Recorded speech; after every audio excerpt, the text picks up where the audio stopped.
Hello friends, आज हम करने वाले हैं कुछ MCQs on the topic authority and responsibility and coordination. इन दोनों के ही लेक्चर्स मैंने अपलोड कर दिए हैं, तो ये एमसीक्यूज करने से पहले आप वो दोनों लेक्चर्स जरूर देख लें, अदरवाइज आपको समझ में नहीं आएगा। चलिए करते हैं first question. Which of the following statements are true about concept of authority in public administration? तो इनमें से कौन से स्टेटमेंट ट्रू है किसके रिस्पेक्ट में? Authority in public administration. First is it is the legitimate power of office holder. Yes, authority क्या है? अथॉरिटी एक लॉ के द्वारा दी गई पावर है ऑफिस होल्डर्स की। ठीक है, अथॉरिटी क्या होती है? अधिकार है, अधिकार दिया जाता है। ठीक है, तो it is the legitimate power of office holder. Yes, this is true. It is the foundation of administration in public life. Yes, this is also true. ये किसकी फाउंडेशन है? एडमिनिस्ट्रेशन का फाउंडेशन है इन पब्लिक लाइफ। ठीक है, second भी true है। Authority and power are synonyms. No, authority का मतलब होता है अधिकार और पावर होता है सामर्थ्य। तो सामर्थ्य तो इंसान का खुद का होता है, जबकि अथॉरिटी क्या होती है? अधिकार दिया जाता है, कोई दूसरा आपको अधिकार देता है। तो दोनों सिनोनिम्स नहीं है, तो ये आपका रॉन्ग हो गया। लास्ट वन है it is derived from law, organisational tradition and delegation. तो ये सही है। अथॉरिटी कैसे दी जाती है? लॉ के थ्रू दी जा सकती है, या फिर किसी ऑर्गेनाइजेशनल ट्रेडिशनल जो चले आए हैं, जैसे ट्रेडिशनल है उनके अकॉर्डिंग दी जा सकती है, या डेलीगेशन मतलब आप किसी आपके हेड या फिर आपका जो टॉप मोस्ट बॉस है उसके थ्रू आपको डेलीगेट की जा सकती है। तो तीनों ही तरीके से अथॉरिटी दी जा सकती है। तो ये आपका अथॉरिटी के रिस्पेक्ट में सही है, यानी कि आपका ऑप्शन नंबर 1, 2, 4 किसमें है? सी में। तो सी आपका है राइट ऑप्शन। ठीक है, next, who of the following have profounded the formal theory of authority? किसने फॉर्मल थ्योरी ऑफ अथॉरिटी, कौन से राइटर्स ने दी थी? फॉर्मल थ्योरी ऑफ अथॉरिटी को हम पोजिशनल थ्योरी ऑफ अथॉरिटी भी बोलते हैं। इसको क्या बोलते हैं? Positional theory of authority. मैंने आपको बताया था 2 टाइप्स की थ्योरीज है in respect of authority. First थी आपकी पोजिशनल थ्योरी ऑफ अथॉरिटी, और सेकंड थी आपकी एक्सेप्टेंस थ्योरी ऑफ अथॉरिटी। तो जो पोजिशनल थ्योरी ऑफ अथॉरिटी थी वो किसने उसका फेवर किया था? फियोल ने और वेवर ने। ठीक है, यानी कि option number C is the right option. Fayol और वेवर दोनों ने फॉर्मल थ्योरी ऑफ अथॉरिटी और पोजिशनल थ्योरी ऑफ अथॉरिटी का सपोर्ट किया था। Next, who of the following have profounded the acceptance theory of authority? ठीक है, किसने प्रतिपादित किया था acceptance theory of authority? Second वाली, फर्स्ट थी आपकी पोजिशनल थ्योरी, सेकेंड थी एक्सेप्टेंस थ्योरी। इन किसने दिया था इससे? वर्नार्ड एंड साइमन ने सपोर्ट किया था या फिर दिया था। ठीक है, तो आपका थर्ड का आंसर हो जाएगा 2 और 3, यानी कि डी। वर्नार्ड और साइमन ने 2 थ्योरीज दी थी इन्होंने अपनी। एक ने बर्नार्ड ने दिया था जोन ऑफ इनडिफरेंस। ठीक है, जोन ऑफ इनडिफरेंस। और साइमन ने क्या दिया था? Zone of acceptance.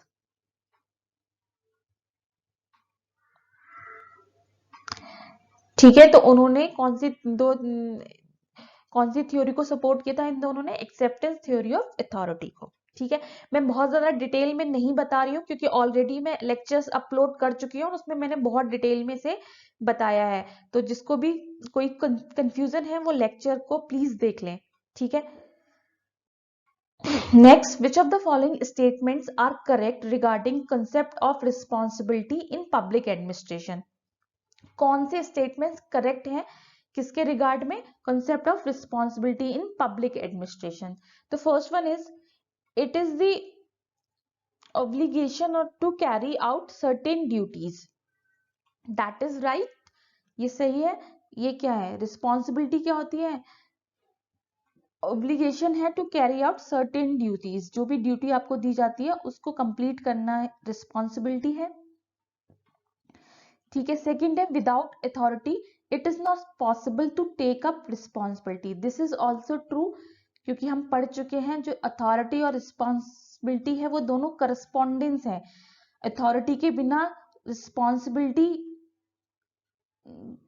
मीनिंगलेस है और रिस्पॉन्सिबिलिटी के बिना अथॉरिटी डेंजरस है। तो ये दोनों ही एक दूसरे के बगैर पॉसिबल नहीं है, तो सेकंड भी सही है। थर्ड है आपका, both operation responsibility and ultimate responsibility can be delegated. This is wrong. हमने पढ़ा था दो टाइप की रिस्पॉन्सिबिलिटीज होती हैं, एक होती है आपकी ऑपरेशन रिस्पॉन्सिबिलिटी, एक होती है अल्टीमेट रिस्पॉन्सिबिलिटी।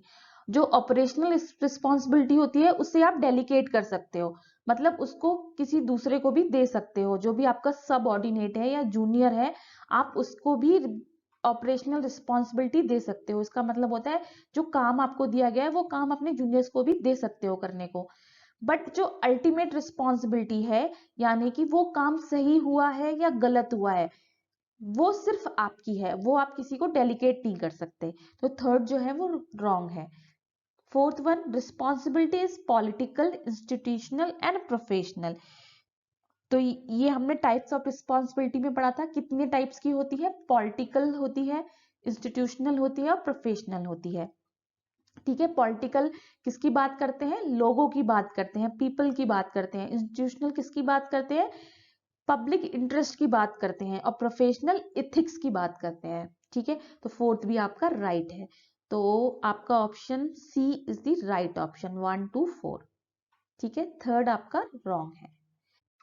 नेक्स्ट क्वेश्चन है, authority is willing and unconditional compliance of people resting upon their belief that it is legitimate for the superior to impose his will on them and illegitimate to them to refuse to obey।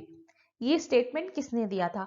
ये statement था positional theory of authority, जिसमें दो लोगों ने statement दिया था, एक Henry Fayol ने और मैक्स वेबर ने। दोनों ही इसके सपोर्टर्स थे पोजिशनल थ्योरी ऑफ अथॉरिटी। तो मैक्स वेबर ने ये बोला था कि जो सुपीरियर है उसके पास ये लीगल अथॉरिटी है कि वो अपनी विल अपने जूनियर पे इम्पोज कर सके, और जूनियर के लिए ये इलीगल है टू रिफ्यूज, उसकी बात को रिफ्यूज करना जूनियर के लिए, सबऑर्डिनेट के लिए इलेजिमेट है, लॉ के खिलाफ है। ये बात किसने कही थी? ये मैक्स वेबर ने कहा था। ये थी आपकी positional theory of authority. Next है, law as a source of authority of administrative personnel includes. अब जो law as a source of authority of administrative personnel includes, इसमें क्या क्या था? आपके जो अथॉरिटी थी वो तीन तरीके की थी। एक तो थी लॉ के थ्रू आप अथॉरिटी दे सकते हो, या फिर ट्रेडिशन के थ्रू दे सकते हो, या फिर डेलीगेशन के थ्रू। इन तीन तरीकों से आप अथॉरिटी दे सकते हो किसी को। और लॉ में कौन कौन सी चीजें थी? लॉ में था कॉन्स्टिट्यूशन ऑफ कंट्री, इसके थ्रू आप अथॉरिटी दे सकते हो। लेजिस्लेटिव इनैक्टमेंट्स के थ्रू दे सकते हो, जुडिकल इंटरप्रिटेशंस के थ्रू दे सकते हो, या फिर डेलीगेटेड लेजिस्लेशन के थ्रू दे सकते हैं। ये चारों ही ऑप्शन सही है। ये तीन तरीके मैंने बताए थे, लॉ, ट्रेडिशन एंड डेलीगेशन। और लॉ में हम कैसे दे सकते हैं? कॉन्स्टिट्यूशन से दे सकते हैं, या फिर लेजिस्लेटिव जो इनेक्टमेंट्स होते हैं, लीगल इनेक्टमेंट्स होते हैं, उनके थ्रू दे सकते हैं। जुडिकल इंटरप्रिटेशंस के थ्रू देते हैं, यानी कि अगर जुडिशरी आपको अथॉरिटी देना चाहे तो दे सकती है, और डेलीगेटेड लेजिस्लेशन के थ्रू भी दे सकते हैं। तो ये चारों ही ऑप्शन सही हैं। ठीक है, इसके डिटेल के लिए आप लेक्चर जरूर देख लीजिएगा। नेक्स्ट है आपका, who of the following said it is of great importance to smooth working that all levels authority and responsibility should be coexist and co-equal। ये किसने बोला था?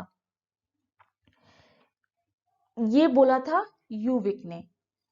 ठीक है, इन्होंने क्या दिया था? लॉ ऑफ करस्पॉन्डेंस दिया था।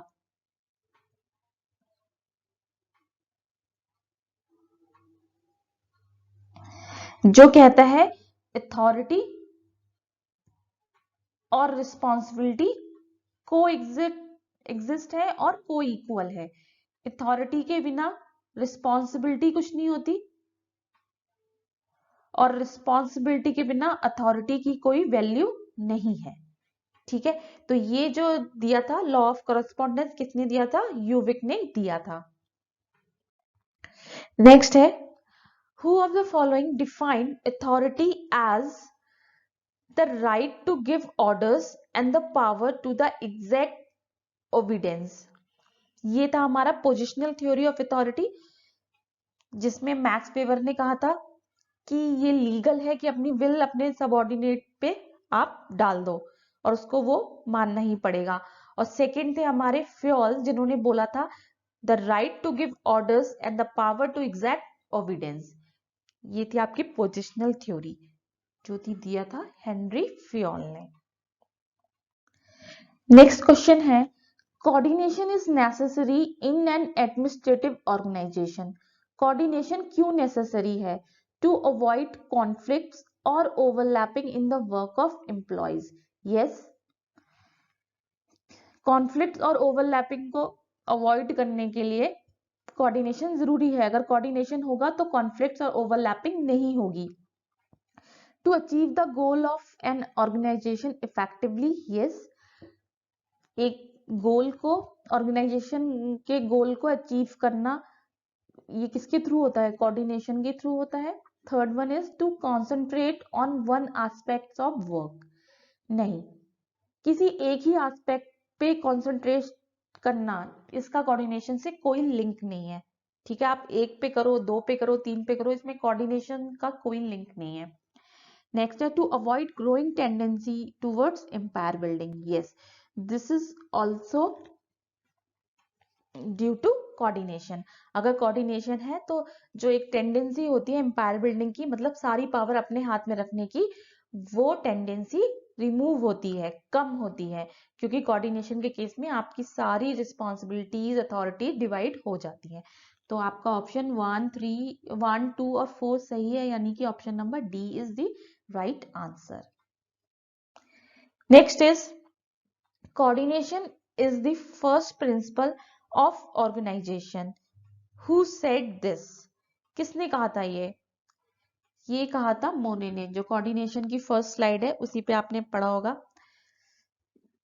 Is that coordination is the first principal, और इसके बाद जितने भी प्रिंसिपल्स आते हैं वो सब इसके सब ऑर्डिनेट है और इसमें इंक्लूडेड है, और उसमें हर जगह कोऑर्डिनेशन इंक्लूडेड है। ठीक है, ये बोला था मोने ने। Which of the following is not a hindrance to the coordination? इनमें से कौन हिंड्रेंस नहीं है कोऑर्डिनेशन में? ठीक है, जिसकी वजह से कोऑर्डिनेशन इफेक्ट नहीं होता है, ऐसा कौन सा फैक्टर है? तो first is uncertainty of future. ये क्या है? ये तो हिंड्रेंस है, आपको नहीं पता फ्यूचर में क्या होगा, आपका एम्प्लॉय काम करेगा नहीं करेगा, या फिर आपकी जो यूनिट है वो कैसे काम करेगी, तो ये तो हिंड्रेंस हुआ। नेक्स्ट है lack of administrative skill and techniques. Yes, this is also a hindrance और a limitation of coordination.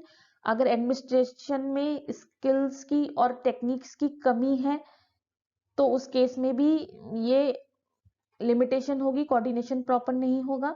Second है growing trend towards creating new agencies. ठीक है, तो ये भी एक हिंड्रेंस हुआ। अगर ज्यादा से ज्यादा एजेंसीज बढ़ाते जा रहे हो, यूनिट्स बढ़ाते जा रहे हो, तो कोऑर्डिनेशन करना मुश्किल होगा, तो ये भी एक हिंड्रेंस हुआ कोऑर्डिनेशन में। ठीक है, last one is standardisation of procedures and methods. अब प्रोसीजर्स और मेथड्स का स्टैंडर्डाइजेशन करना तो कोऑर्डिनेशन को बढ़ाता है, उसके लिए लिमिटेशन नहीं है, तो this one is the right answer. आपको नॉट पूछा है कि हिंड्रेंस नहीं है, तो ये तीनों तो हिंड्रेंस है।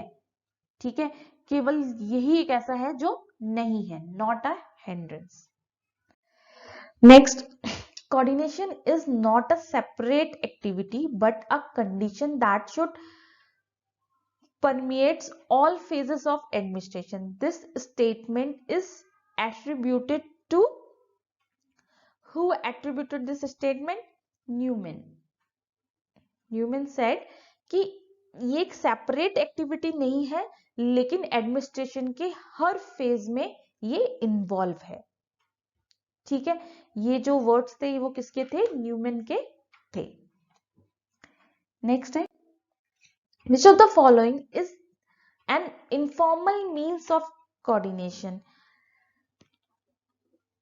Which of the following is an informal means of coordination? Informal means क्या क्या है? Planning, ये एक formal mean है।